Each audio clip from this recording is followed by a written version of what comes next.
What a wild story, right? Imagine saving for 5 years just to have it all stolen by your own brother. Now, I want to hear from you. Have you ever been betrayed by someone you trusted? Drop your story in the comments below. And let me know, where are you watching from? Also, if you love crazy real-life stories like this, hit that subscribe button and turn on notifications. We have an even crazier story coming tomorrow, and trust me, you don't want to miss it. See you in the next one. My brother stole my life savings, so I made him regret it. Brandon had always known that in his family, Tyler could do no wrong. From the time they were kids, their parents had treated his older brother like he was some kind of golden child. If Tyler got into trouble, it was never his fault. If he wanted something, he got it, no questions asked. And if something went wrong, well, that was usually Brandon's problem to deal with. At 29 years old, Brandon had spent his whole life being the responsible one. He worked hard, paid his bills on time, and never asked his parents for help.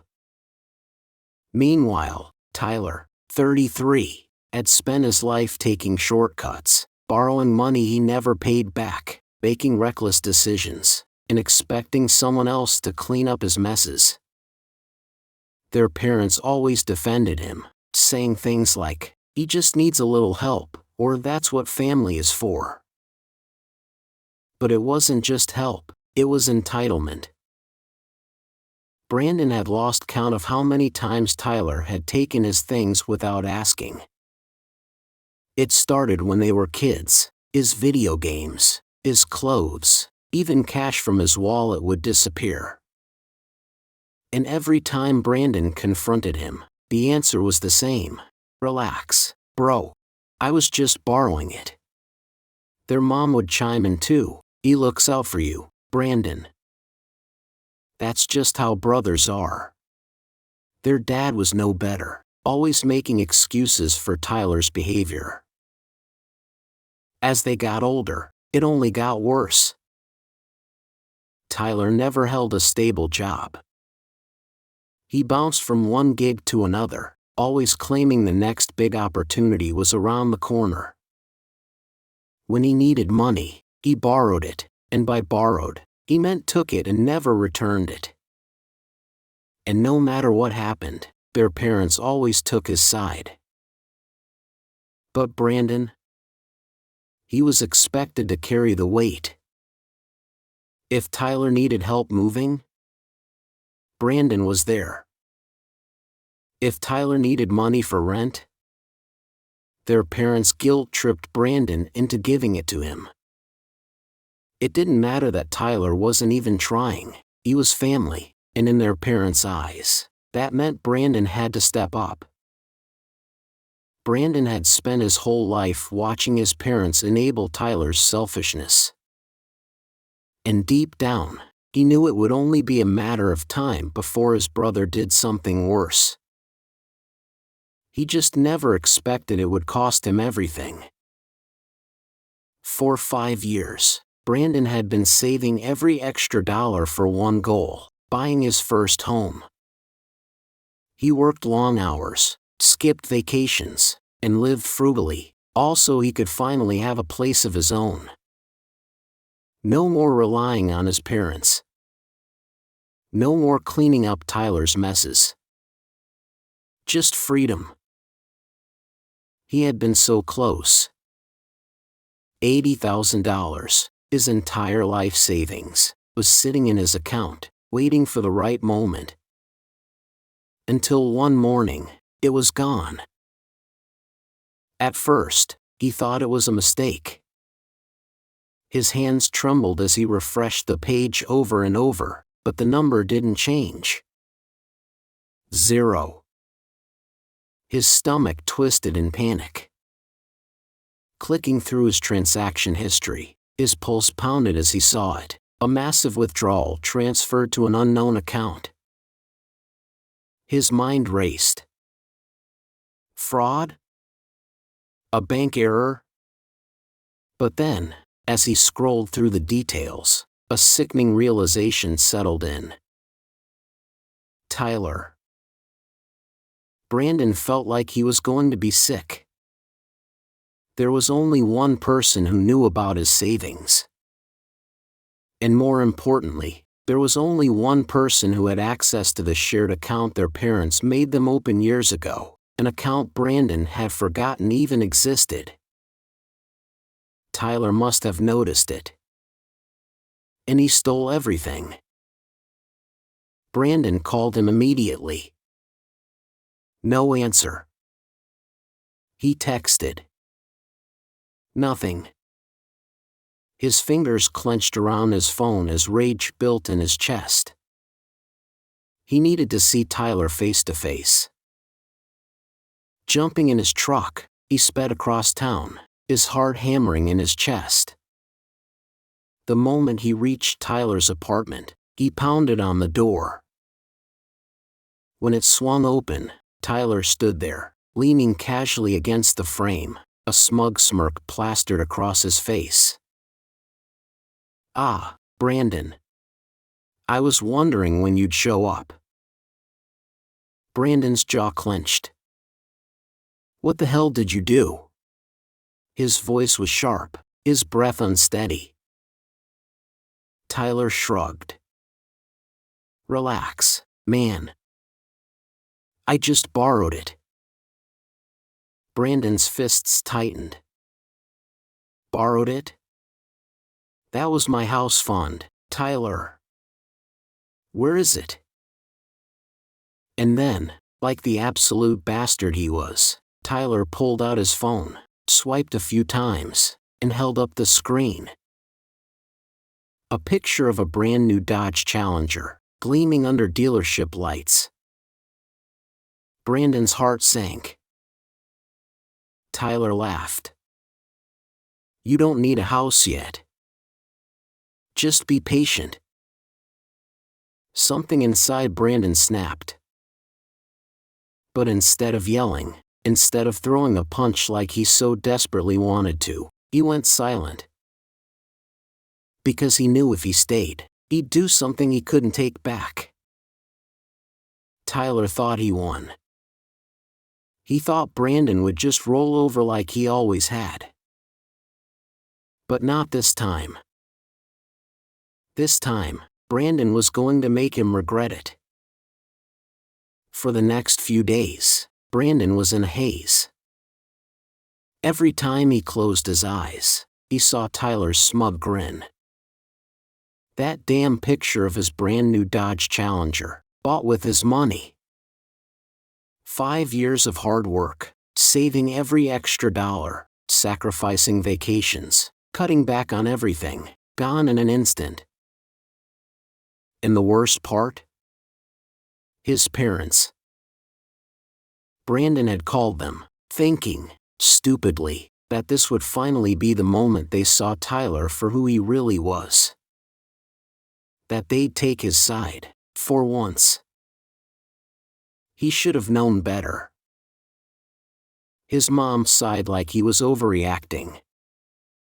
Brandon, it's just money. You can always save up again. Brandon gritted his teeth. Mom, it wasn't just money, it was everything I had.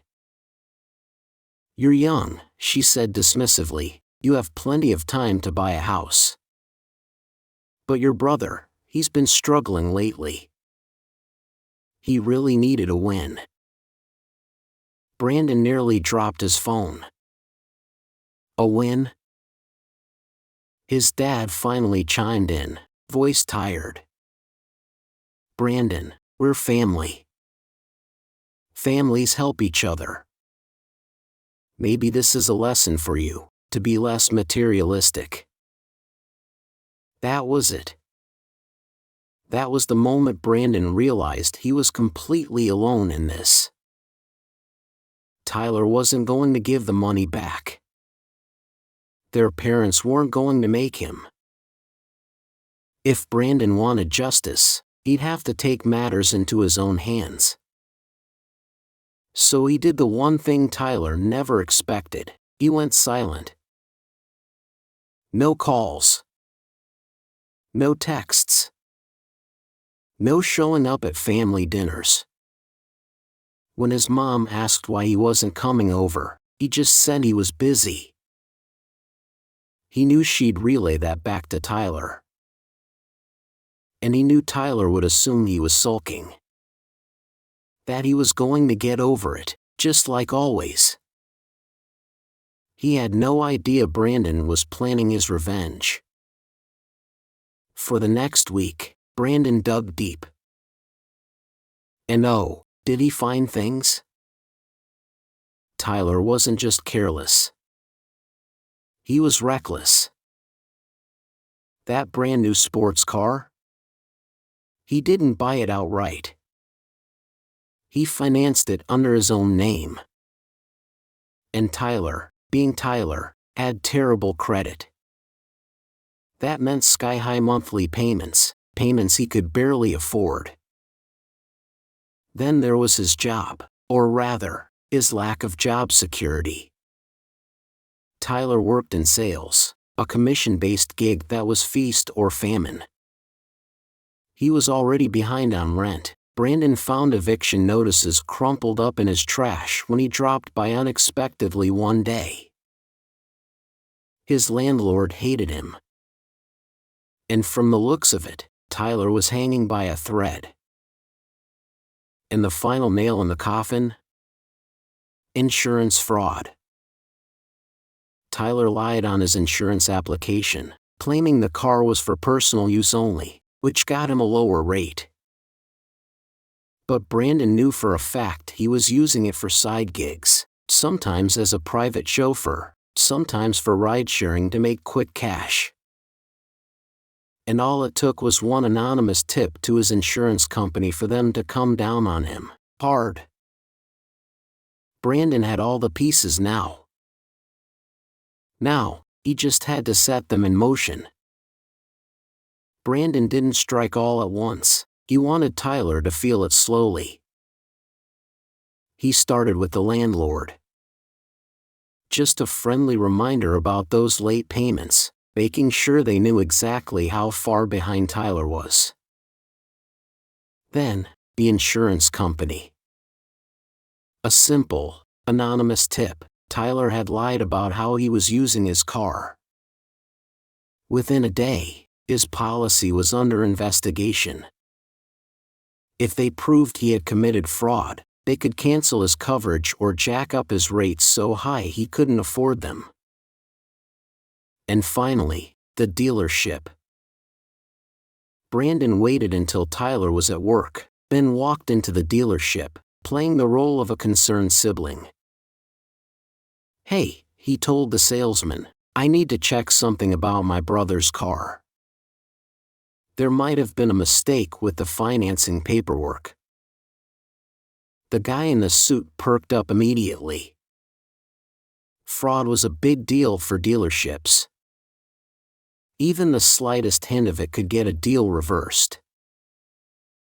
Brandon kept his voice calm. "He told me he paid for it in full, but I found out he actually financed it under his name. Problem is, he used some of my financial information when applying. I just want to make sure nothing shady happened." The salesman's smile faltered. That was all Brandon needed. "I'd hate to escalate this legally," Brandon added, lowering his voice, "but I need to confirm that my name isn't anywhere on that contract. If it is, well, I'll have no choice but to report it." The guy panicked. He immediately went to check the system. Brandon knew his name wasn't on the paperwork. Tyler wasn't that dumb. But he also knew something else. Car dealerships hate fraud cases. If there was even a whiff of financial misconduct, they'd reevaluate the loan. Everything was processed correctly, the salesman finally said. but if there are concerns, I'd recommend reaching out to our finance department. Bingo! Brandon walked out, went straight to his truck, and drafted an official-sounding email to the dealership's finance office. He CC'd their fraud department, keeping the message just vague enough to raise alarms. Within an hour, he got a response. "Thank you for bringing this to our attention. We take fraudulent applications very seriously and will be reviewing this matter immediately." Brandon smirked. The wheels were in motion now. Tyler had no idea what was coming. And the best part? Brandon wasn't even close to done. 2 days later, Tyler finally called. Brandon let it ring. Then again. And again. Tyler never called this much unless he wanted something. Finally, Brandon answered, keeping his voice casual. "Hey, Tyler. What's up?" Tyler's voice was tight, filled with barely contained panic. "Did you do something?" Brandon raised an eyebrow, even though Tyler couldn't see it. "Do something? About what?" "Don't play dumb, Brandon," Tyler snapped. "The dealership just called. They said there's an issue with my financing, and now they're talking about reassessing my loan. And guess what? My insurance just emailed me. They're reviewing my policy. And my landlord is threatening eviction. I know you had something to do with this." Brandon almost laughed. That was faster than he expected. "Wow, that sounds serious," he said, keeping his tone light. "But I'm not sure what that has to do with me." Tyler practically shouted through the phone. "Liar. You've been quiet for a week, and now suddenly everything's going wrong? I know you did this." Brandon's expression darkened. This was it. "You stole from me, Tyler," he said, his voice low and steady. "You took every dollar I saved for my house. And instead of apologizing, you laughed in my face. You told me to be patient, while you drove around in a car you couldn't afford. And now, you're mad because karma finally caught up to you?" Tyler scoffed. "Oh, don't give me that self-righteous crap. You're just being a bitter little brat. Whatever you did, undo it. Now." Brandon let out a slow breath, pretending to think. "No, I don't think I will." And then, he hung up. The next day, things got worse for Tyler. Brandon knew because his mother called. The second he picked up, she demanded answers. "Brandon, what did you do?" Brandon sighed. "Hello to you too, Mom. Don't be sarcastic. Your brother is in trouble. The dealership is threatening to take his car back. His landlord is on his case about rent, and he says you ruined his credit. What did you do?" Brandon shook his head. "I didn't ruin his credit, Mom. Tyler ruined his credit. By being financially reckless. And maybe, if you actually held him accountable for once in his life, he wouldn't be in this mess. Brandon, he's your brother. You're supposed to help him, not sabotage him." Brandon let out a bitter laugh. "Oh, so when he steals thousands of dollars from me, I'm just supposed to let it go?" But when I make sure he faces the consequences, suddenly I'm the bad guy? There was a long pause. Then his mom's voice softened. Brandon, just fix this. Please. Brandon exhaled. And then he said the one word he had never dared to say to his family before. No. And then, he hung up. Tyler was on his own now. And for the first time in his life, Brandon felt free. What a crazy story, right? Imagine working 5 years to save up for your dream home, only to have it stolen by your own brother. It's unreal. But now, I want to hear from you. Have you ever been betrayed by someone you trusted? Maybe a friend, a sibling, or even a parent. How did you handle it? Drop your story in the comments below. I'll be reading them. Also, let's settle this debate. Was Brandon right to get revenge, or did he take it too far? Some people might say he should have just let it go, but others would argue that Tyler got exactly what he deserved. What do you think? Should family always be forgiven, or are some betrayals too big to ignore? Let's talk about it. And hey, if you love wild real-life stories like this, hit that subscribe button and turn on notifications. We've got an even crazier story coming tomorrow, and trust me, you won't want to miss it. Smash that like button if you think karma did its job, and I'll see you in the comments.